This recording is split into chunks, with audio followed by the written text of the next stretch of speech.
Pelaku penangkapan ikan secara ilegal menggunakan bom ikan di wilayah Sulawesi Selatan ditangkap.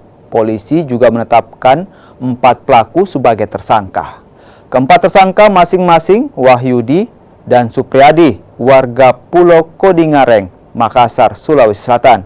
Sementara Cakdi bin Kamarudin, warga lingkungan Bajo, Kabupaten Bone, dan Eli Sikal, warga Pulau Karandrang, Kabupaten Pangkep.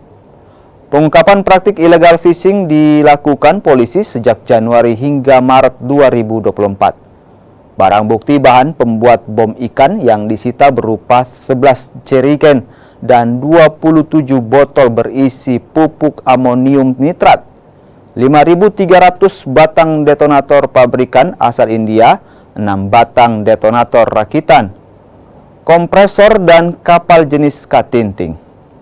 Kasus illegal fishing ini terungkap berdasarkan informasi dari masyarakat.